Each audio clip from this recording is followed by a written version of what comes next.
Sa boxing pa rin, sa kabila po ng kanyang scintillating win kontra Japanese Taffy Toshiaki Nishioka noong linggo, tila wala pong maaasahang paggalaw sa pound-for-pound rankings si WBO Super Bantamweight Champion Nonito the Filipino Flash Donaire.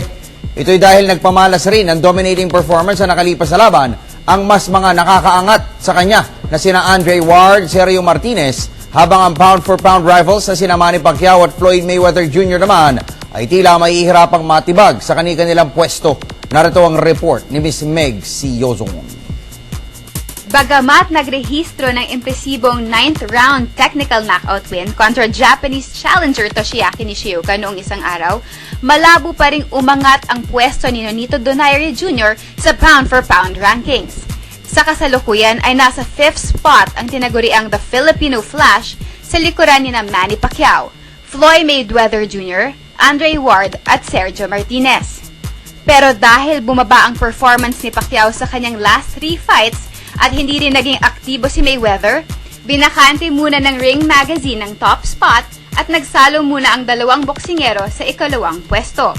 Subalit kung nagawa mang bigyan ng boxing lessons ni Donaire si Nishioka, hindi ito sapat para itaas ang kanyang grado sa sagradong ratings. Ayon kay multimedia expert Dennis Principe, mabigat rin ang credentials ng nasa 3rd at 4th places na sina Ward at Martinez. Sa katunayan, naniniwala si Principe na hindi worthy ang 1 year na na-layoff na si Nishioka para iangat ang posisyon ni Donaire sa pound-for-pound list. Well, right now, honestly, wala akong nakikita reason na ma-improve yung kanyang rankings kasi as it is right now, lampas na siya kay Marquez.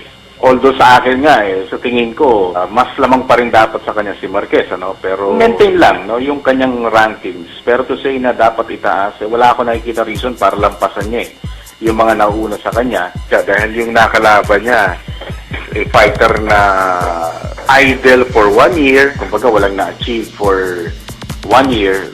Sa panig naman ni Sport Radio anchorman Renato Lirio, maaari lamang magkaroon ng improvement ang ranking ni Donaire kung iisa-isa niyang tatalunin ang mga siga ng 122-pound division sina George Arce, Abner Mares at Guillermo Rigondo. Kasi sinong gagalawin niya? Andrew Ward, ang ganda rin ng pakita. Si Sergio Martinez, ang ganda rin ng pakita. Pero sa tingin ko, mas potent si Nonito na tumaas. Samantala, bagamat isa siyang fan ni Pacquiao, aminado si Lirio na posible ang fighting congressman pa nga ang magpatuloy sa pagdausdos sa pound-for-pound rankings. Giit ni Lirio, hindi siya natutuwa sa ipinapakitang seriousness ni Pacman sa training para sa 4th bout kontra Juan Manuel Marquez.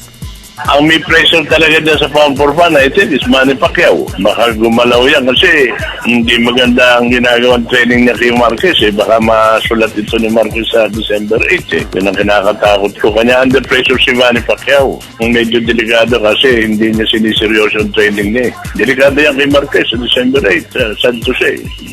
Sa Oktubre 29, inaasahang lalabas ang bagong talaan ng pound-for-pound ratings kung saan kasalukuyang nasa lower half ng top 10 sina Juan Manuel Marquez, Vladimir Klitschko, Timothy Bradley, Vitaly Klitschko at Anselmo Moreno.